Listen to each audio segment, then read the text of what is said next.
mengagendakan pemanggilan terhadap saksi-saksi untuk dikonfirmasi gitu ya.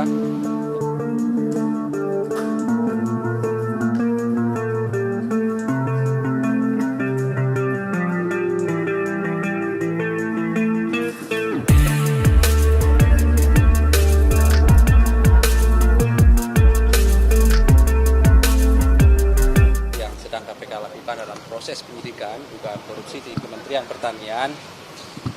Tentu kan setelah melakukan penggeledahan kemarin ditemukan banyak bukti-bukti baik itu uang cash gitu ya, rupiah maupun mata uang asing di mana rumah dinas menteri yang teman-teman juga sudah sebagian mengetahui jumlahnya lumayan besar ya, kurang lebih 30 miliar itu, termasuk juga dugaan senjata api yang sudah diserahkan pada Direktorat Intelkam di Polda Metro Jaya. Tentu kan berikutnya kami mengagendakan pemanggilan terhadap saksi-saksi untuk dikonfirmasi gitu ya, dari temuan bukti-bukti pada saat penggeledahan maupun dokumen-dokumen yang pada saat proses penyelidikan tentu kami juga telah mendapatkan ataupun memperoleh data dan informasi terkait dengan perkara ini begitu ya.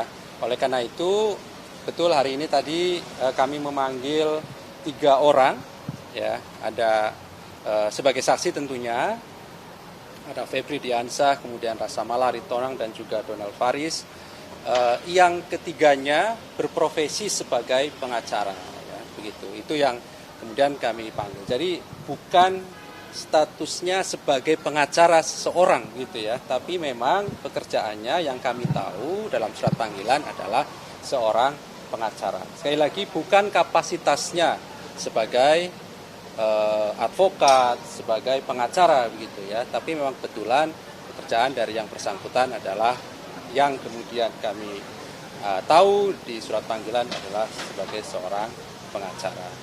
Sekali lagi tentu pemanggilan ini merupakan kebutuhan dari proses penyidikan untuk memperjelas terutama dokumen-dokumen ya yang kami temukan pada proses penggeledahan. Kami perlu konfirmasi kepada para saksi ini ya, termasuk Donald Faris tentu ya. Sekali lagi kapasitasnya bukan sebagai kuasa hukum ataupun advokat ya. Jadi nanti kami akan konfirmasi terkait dengan dokumen-dokumen dimaksud.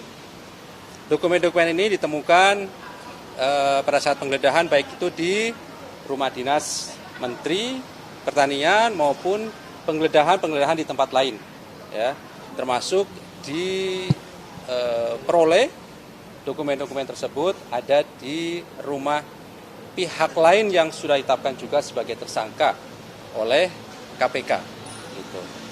Jadi nanti kami pasti akan update perkembangan dari pemeriksaan para saksi ini. Tentunya seperti biasa dalam perkara-perkara yang lain, kami selalu terbuka pada teman-teman, pada masyarakat sebagai bagian dari transparansi kerja-kerja KPK tentunya, dan kami juga mengajak teman-teman media, masyarakat terus mengawal proses penyidikan yang sedang KPK lakukan ini, gitu ya.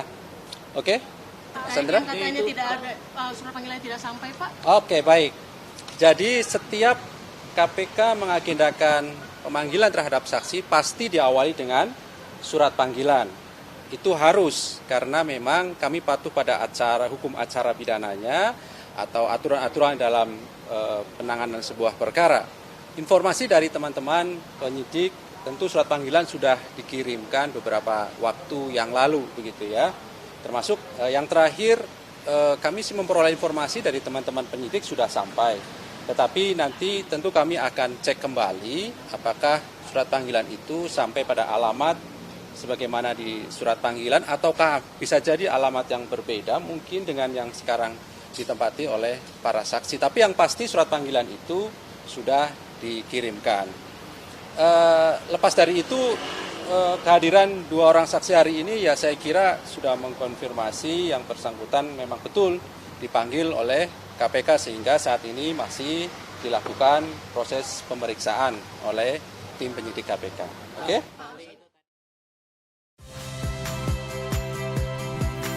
Saya Filiria Bella. Saksikan program-program Kompas TV melalui siaran digital, pay TV, dan media streaming lainnya. Kompas TV, independen, terpercaya.